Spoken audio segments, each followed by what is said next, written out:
Kutsuya is walking towards the store with her phone in her hand. In the store he notices people leaving. Two girls bumped into him, they lay flat on the floor, and Sheena he senses what is happening. Their knife-swinging mad criminal in front of everyone and promises killed them. He tries to escape first, but when telling the girls to run, girls notice that they are too afraid to act. Seeing this is a moment he needed. Show your true courage by racing against Madden pushes him to the ground, tells the girls to leave quickly, until he realizes it because of his evil. Luckily, the criminal was stabbed in an instant. He comes to them and runs away. The girls rush to check on him, but that's it, too late. Sheena is already in the finale. Girls can't believe their breath. Only Sheena cried her eyes and soul. Still, he's glad he was able to save them, make them cry, and then it's over. Admitting to his fate, he suddenly wakes up, found himself in a beautiful bedroom, lies in bed and thinks he has survived, and he is in a private hospital. But when he looks around, he sees the servant and a random female attendant starts tearing up, calling it Master Kane in the other. The woman asks if she could hug him right away, admits his mother. They are happy about it, it's good, but it's still not there. Understand why they are always hell. He doesn't know that Kane calls him Sheena. What is going on? Who are these women? And the most important thing is, who this guy represents. It starts in the windows. Expected wonder where he is. Who is this guy? Who are these people? After calming down, he begins to realize that it is his body, and the women explained that he had fallen asleep after lying in bed for a week. Fever leave to prepare a little bit of flour, depending on the food, and Mirashina understands what is happening, that he is now Kane, the son of a nobleman, and most importantly, he is living. He is a dream, reincarnated in another world. He was saddened by this revelation, wanted to help catch the criminal, but he stabbed and dead, but not all hope lost inside of him. That's what he really wanted. One day he will be reborn into another world, so it takes over opportunity to do something he always wanted, and the important thing is that he knows his size only to fall into disgrace. The moment by Sylvia makes it even more. An embarrassed Sylvia tries to take him away, accelerated by what was happening. He'll find out since he's in a coma. He was born in a noble family. Gracia governs the area, and he, the third son of the Silford family, came from the furniture around him, and a castle with itself. He realizes that his family is very rich, mainly because he has two younger brothers, a sister and a stepmother. Gave him to start your green card immediately, but he wants to go out. What's going on? And he asked Sylvia. When he comes out, he will explain everything. The area is a forest, animal adventures and everything else. He's excited about getting old life. Sylvia tells him he can grow up to be a wizard. He is so excited to get rid of the monsters. He immediately wants to try magic, but Sylvia tells him that people can only use it magic after they turn 5, so it should waiting another 2 years. When he returned 5, he should go to the temple and get but the grace of God to finally use it. He was too excited to wait 2 years in order to test magic. He wants to do the magic right away, so he wants to find a way soon. First he needs to learn the basics of how write and complete a simple task for mathematics. Because he was a high school student, parents start to think it's weird because he has changed a lot since he woke up. He was shocked, but explained that it happened just doing his best to learn, and then his father reveals it. Being the third son, he has no rights. When he comes convicted, Kane, the heir, takes advantage of this opportunity, then asking for books on magic. Her sister does not like this world because he simply cannot use magic until he begins to use without people noticing. His sister almost caught him magic, but fortunately he did not see nothing, but still he can't let his guard down because he has some brother complex. Teaches him about him uncovering world history and magic. Their kingdom was founded by a random guy. He explains that his name is also Japanese. All races of elves are dwarf monsters. People are literally living to dreams. Years passed and now he is 5 years old. The day has come when he will visit. He meets her in the temple to receive his blessing with father and mother and elder the sister, who hugged him tightly. They looked very nice. Entering the house and carriage their trip, Kane is happy that he will be finally see his magical status and initiative. He asked his sister how she is doing. Sounds like a scream and it shows opening it.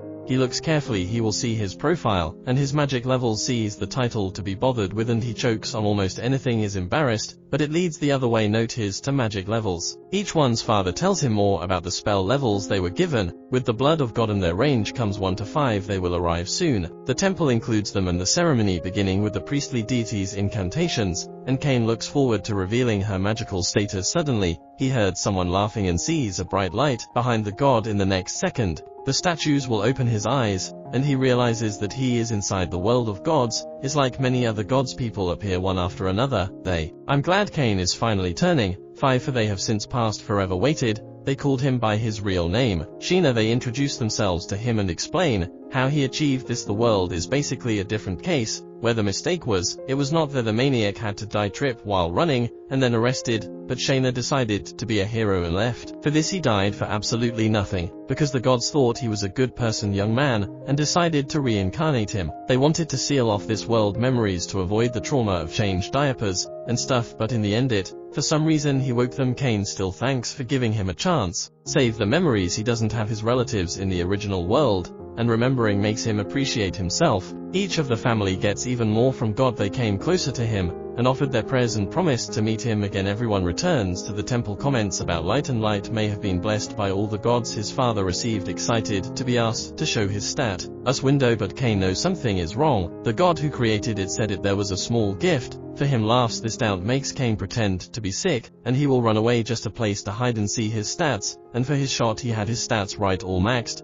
And when I say all maxed, this does not mean the 5th degree, they are all degrees 10, despite the fact that he is already at level C 5 years old. But luckily there was that old god, some meaning, and gave him a magic spell, which allows him to falsify his status during dinner. Window numbers. Later, is his father asked to show his condition window. It shows everything is normal. See all the blessings of God between the levels. 1 at level 3, that's it. Definitely strong for a 5-year-old. Everyone will be amazed. And if you estimate that he has over 300,000 spells, 300 times stronger than all the best magicians in the country, and his family is so shocked that the father tells him that he will never show it to anyone. His condition, not knowing the way stronger, he explains, if Kane shows it off or misbehaves, it will considered a threat to the world, and put it. Kane is under control in his room, begins to understand his mistake, and how should have lowered his stats further, but he pays attention to a book about summoning magic. He has always been interested, summon cute animals and play with them.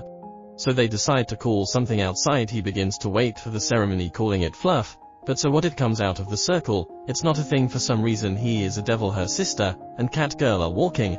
At the same moment, the djinn is being prepared to attack them. Kane rushes to stop him, placing himself before them. Demons scream. Dell's scream helps him understand how he acted. Protect the 2 girls left in his previous life. He rushes forward once again. I swear this man likes to rush and dying. He casts his flame spell, top of the beast, and he wants to fight. The demon punches him. He stands, gathered all his courage, and punched, casts a spell to repel the demon where it came from, and saves the day. Obviously, he's still beat up to the ground, and the girls rush to his. I honestly don't know where the help is yet. Cat girl came, and she doesn't come either, because he only says cat ears instead. His name is being torn apart by his sister. He is surprised. One more death to protect the 2 girls, and it was not possible. Touch. The cat's ear. Girls cry more intensively. It begins its closure until his eyes simply accepted his death. Gets up and realizes that he is not dead, not even injured. Body. Sister a little more tears and then smiles as she hugs him. He realizes that he cannot. Why other girls cry in her past life, but this time it will be different. Protect everyone. Smiles. During party he introduces himself, and it reveals his desire to learn about the world and become an adventurer. Then watch this. The family later gathers for a meal after Kane announces his intention to become an adventurer at his debutante party, and his father tells him that he needs to learn more if he wants to achieve this goal in order to help Aiden. The tutor decides to appoint. Kane is excited. He turns to Sylvia, who also smiles happily. She later waits for her teacher in her room and reads about how they are torn apart like a witch, or more like magic. His thoughts are interrupted when the maid informs him that his tutor has arrived. The boy runs to the window and makes an instant move to look closer, but he misjudges his direction, and then Millie lands on Nina's natural pillow. She is also knocked out. She apologizes and introduces herself to them. The teachers enter the house. Millie is nervous, pretending Nina was short and sweet. Her partner reprimands her.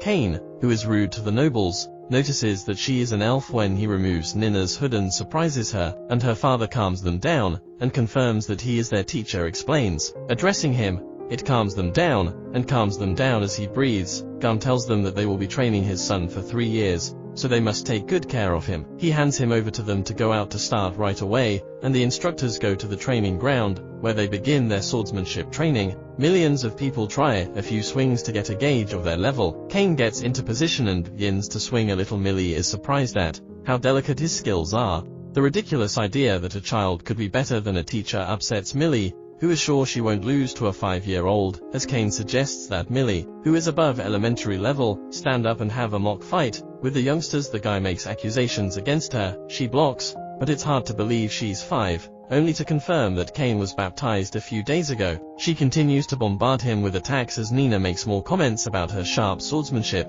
He asked her if she was with the protection of the god of war. Keeping his teacher on his back foot, Kane turns to another teacher to confirm his suspicions, also revealing that his father told him that no one outside the family knew that Millie could not go on, so he orders her to stop, admitting that if things keep going at this rate she can't go on, so she suggests he go to Nina and she starts teaching him magic during her break, protection from a third-level magic god. He wants to start with the basics, but Kane tells him that he's practically learned what he's read from the books, and shows him how to conjure up a water and fireball, then ends the show. He shoots a few stone arrows at the target, but the spell is so strong that it shatters the target, and the wall behind the trainer is stunned as he can only do entry-level things at the moment. Nina says he just used unprecedented magic, because using abbreviated forms of spells also requires intense training, so he must be a genius to use unmentioned magic at such a young age, that he knows how to use all 4 elements. Nina drops some more exposition, noting that even among the court wizards, none of them can use all the elements, and with such power, she asks Kane if he has protection from the god of magic, and he confirms that Millie does, as if they can't teach him anything because he's so blessed. The 2 teachers are even more shocked when they offer him a towel from their supply box. They're not surprised by what else this kid has done, or they can't handle it. Millie points out that they can't train her inside the castle walls anymore because the place won't hold up against her power. Kane says that they could have a class outside the wall, except for the immersion, which they have never been immersed in, which could be a possibility for him to explore the larger world. They both realize that real-world practice will be more difficult with his talent. The teachers later explain to his father that Kane's abilities in swordsmanship and magic are far beyond the basic level if they continue to practice. Green realizes the situation and allows them to leave, but Kane must return before sunset the next day. The student and his teachers go. Much to Kane's excitement, they stop when they are far enough away from Nina's mansion, tells him to try a medium spell on a rock. He decides to try a fire spell first and unleashes a firewall spell that sends his teachers flying. Millie is convinced that she must lose her magic because she put so much effort into casting it. She assures them that she is fine, so they conclude that she has crazy magic. Attacks he dodges Millie and shoots towards Kane, who encounters wind magic.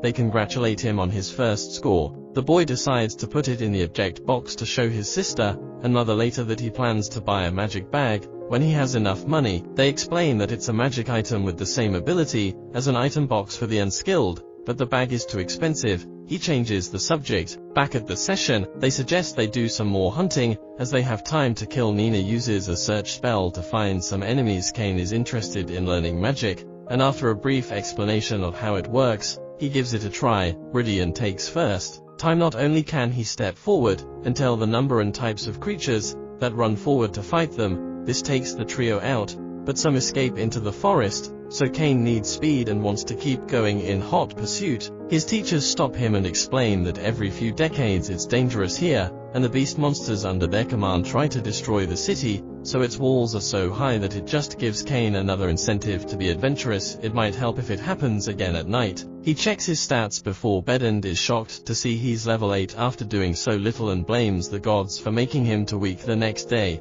They take it to the guild hall, because they think their apprentice can handle it. Is it me, or are they trying to use the kid as free labor? But the kid gets excited and runs after them when they interact with them. When the receptionist tries to find the right deal, they are interrupted by an older adventurer, who tries to harass them for being D-ranked, who mocks them, and babysits for being with Kane. Asks whether or not getting in Mia's face and telling her to drop Kane and pour him a drink. You can tell by her expression that she's turned away because she's out of breath. He tells her to go to a bar that offers that kind of service. Meanwhile, they are on duty, which angers him when he holds her hand. The other 2 party members catch Nellie Kane not having such behavior, so she grabs the Marine's hand and joins them in their training, warns him that he is interfering with his studies, and his teacher orders him run, but he slaps the bully's arm, causing him to fall to the floor in pain. The man angrily stands up ready to teach the boy a lesson, but Kane slips his punches and doubles him, knocked him off balance and drew his sword to fight the C-rank boy.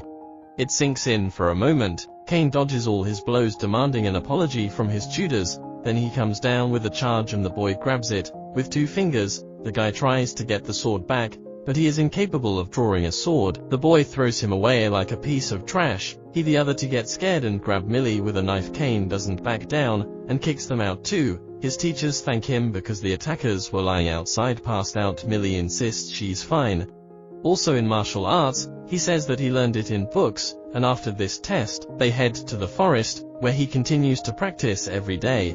Finally, Sylvia brings some clothes to Kane's room, and informs him that his trainers have refused to renew his contract. He realizes that he won't be able to bond the two adventurers for much longer, but he wonders if there is a way to thank them. Kane, who has been very nice to her for years, remembers that Millie wanted a magic bag, and that night he goes to the forest to make bags out of monsters. He knows Millie likes the color red, so he defeats the green team of the blooded Nina. He does the same to the Earth Dragon, in order to get what he needs. The guard at his station sees his attacks from the city wall, and thinks it's a monster plague, so he sounds the alarm. Garmo Zed gathers his men, and runs into the forest to stop them, but when they arrive they find only a crater and Kane's handkerchief. With no monsters visible, Kane completes the last part of the training. As they officially finishes, they admit that he already knows everything, but Kane, who is still nice to teach him, takes the opportunity to give them the magic bags he made when he tells them the materials he used to make them, and they reveal that even a group of A-class adventurers would struggle to defeat beasts of that caliber. Not bad because it can fit in a palace, which surprises the two, and they inform him that if people find out about his unprecedented anti-theft technology, the bags he produces will be considered beyond national treasure level. He believes he has learned a lot. They, including how fun the adventure is, say goodbye to them when they get back home, and her father scolds her for her antics in the forest. Kane is exploring a dungeon when he encounters a high-level looking dragon. The creature attacks, but he dodges and quickly ends the fight with a downward strike, falling with the dragon and stabbing it to make sure it's defeated. Touches with the noble can't believe that he defeated him so easily, as it looked like it would be very difficult. Before checking his stats, he places his blade in the item box, and opens it and overdrives his magic. He starts panicking. Over 80 million points. He also earned the nickname of the enemy of all monsters, and the Dragon Slayer for his hunting. 2 years pass after this event, making Kane 10 years old. As per the country's customs, he must head to the royal capital to make his debut. This is a mandatory event that all noble sons must go through, so they head there as a family. His sister holds on to him when she thinks about living with her brother in the capital in the future. She suggests that he should just take the entry exams and start attending school. Their father Gum informs her that school attendance starts at age 12, so he has 2 more years. Kane asks his older sister if she's excited to start since she's of age, and she confidently informs him that she will take the #1 rank in the school's exam. He can only give her his support. The conversation changes topic when Kane asks his father how long their journey to the capital will take. Gum answers 1 week, but that's with the assumption that no monster will be getting in their way. Kane advises himself to stay on high alert for any attacks so that he can help the guards if need be. He uses his search ability to scan the area for any potential threats. He quickly informs his father that there is a battle going on 3 kilometers ahead. Gum is more surprised that he can read that far ahead. He gives further detail that there are a few dozen monsters that have swarmed around 10 people. Their father informs his men to pick up tea. He pace. He also sends 2 guards ahead to help. Kane notes that judging by the speed at which they are writing, they will not make it in time. He decides to go ahead and jumps out of the moving carriage. To his parents' horror, he uses wind magic to soften his landing before activating a boost spell that allows him to cover the distance in a ridiculously short time. Even the guards don't realize it's him. Meanwhile, on the battlefield, the humans are on a serious back foot as many soldiers lay injured, and worse, one of the last men holds. Although they were surrounded by man-eating beasts, they decided to protect the chariot. Just as the creature approaches, Kane appears and immediately goes to work, eliminating the closest threat to the precious cargo, as he defeats successive monsters across the battlefield. In one hit they are still outnumbered as some manage to get close to the chariot. Kane hesitates to use magic as the knights are caught in crossfire, so he summons his sword and quickly kills the orcs leading the general, and he defeats him threatened by the fire and butt sword. He goes to the soldier to check on his health, but the soldier warns him to stay away from the cart, that he is Margrave Garm's son. Is further confirmed when Ascension riders finally arrive, and are surprised to find that Kane has sent all the beasts to guard Valhalla collapsed due to his injuries. Kane rushes in and uses a high-level healing spell to restore health to all the injured soldiers on the battlefield, while he uses his item box to store the corpses of those he doesn't own. Dad also arrives shortly after and announces that he intends to help, but he also realizes that everything has been taken care of and asks them to fill the situation. As soon as the door opens, he sees the hill in the cart and turns his attention, breathless and respectful, as her son Garm reveals that the young ladies in front of them are Princess Celestia and Miss Silk, the Duke's daughter. She declares that the girls are safe. They recognize her, and for coming they say thank you. The girls are too shy to talk to Kane without a formal introduction, so she encourages her son to say his name. Answers, a relaxing spell that removes all the heaviness from a girl's heart. Now that they feel better, they feel relieved, and when they introduce themselves, they express their interest in Kane and thank him for rescuing him. The guy is already excited when the two ladies start fighting over him. They ask him what he brought. He says he's going to the royal capital for his debut. On their way to theirs, they ask them to drag her to the carriage. She calls out to her father, who just watches as the jumbled carriages begin to move together as Kane sits down to make the girls feel safer. When they sit close to him, he tries to move to another seat because it's a little cramped, but they won't let him, because the girls keep fighting for his attention, because they now call them names. Want to contact at first and even struggling to talk about their position and society, but with some mentors they force him to do their bidding. Their interaction is interrupted by one of the Margrave's guards, who tells him that they are approaching the city of Renoma, so they should prepare for the descent. Kane thinks it's a disaster after the guards arrive at their quarters, and discovers they've seen the interaction, and Kane apologizes, hoping to see them again the next morning. Rudy, the girls wanted to spend the night with them. Still reeling from the ordeal, she wishes he was around for extra security. Graham overhears them and pleads with them to reconsider, as it's a bit inappropriate for them to be in the room. The girls say they've hurt themselves too badly, and are worried the monster will attack again. At night, the royals do not want to take no for an answer, because Kane is the strongest among them. They want him as their defender. He has no choice but to agree, even though he is in the room. Although he wants it to be big, he wants the bed space very far away from theirs. Like the true Sigma he is, his father warns him to be careful, and remember who he represents. Night falls, and Kane enters the room. He's a bit disappointed that the beds are so close together. The girls make him take the middle bed and move them closer, essentially making one giant one. They claim that they are scared so that they can get closer to him, and it works. It has been several days since that first night, and Kane hasn't had a wink of sleep, because he is being too nervous to relax. It shows on his face as he has giant bags under his eyes. After a few days, they finally arrive at the royal capital. He gets excited seeing the royal palace, and when they exit the carriage they are greeted by Vice Captain Gazard,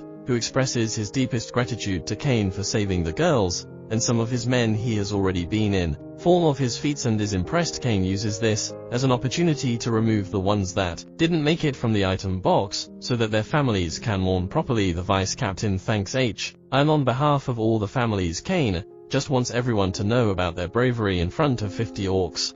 Not only families, but their fellow knights will hear the tale. With that settled, Kane prepares to leave, but the Vice Captain holds him and notifies him that he has an audience with the king. This shocks him, because he has only just arrived in the capital not long ago. Gazard leads him to the king's hall where nobles already line the area. He makes his way to the king and shows respect before he is instructed to raise his head. The Duke begins to narrate the dire situation Silk and Celestia found themselves in, and how Kane single-handedly defeated all the orcs including the general. The nobles beg to mutter among themselves, till they are told to be silent. Some of the nobles step forward in disbelief that a child was capable of such a feat. The Duke announces that the crown wishes to reward him before handing over the floor to the king. He begins by commenting on his outstanding work, as he is certain that if he wasn't there the girls would not have survived. With this in mind, he gives Kane the title of Baron. He will also be granted 10 platinum coins and a mansion of his own. The other nobles can't believe that a 10-year-old has been granted a peerage. One salty noble Med Corgino speaks for the crowd as he protests the king's decision. Kane feels the same, thinking he's too young for such a title, but the monarch asks Corgino if he could even perform such a feat, and when he's not able to answer, the king tells him to skedaddle back into position. The boss and turns to Kane to hear his response. He knows he can't reject the title, so he accepts it with gratitude. The king is happy to hear this and concludes the audience. He orders Kane to come backstage for a more private discussion. He is escorted to a room with his father, who is surprised that his son has been granted a peerage despite being the third son. He's the first to be promoted. They stand when the king walks in. Since it's not a formal audience, He instructs them to sit. The monarch thanks Kane once again, even bowing to show his appreciation. The father and son stand in shock. Silk's father also shows his appreciation, but Kane pleads for him to raise his head. The king feels like he needs to express his gratitude as a father to the father and son sit. As the king begins to discuss his future, Kane excels in both magic and the sword,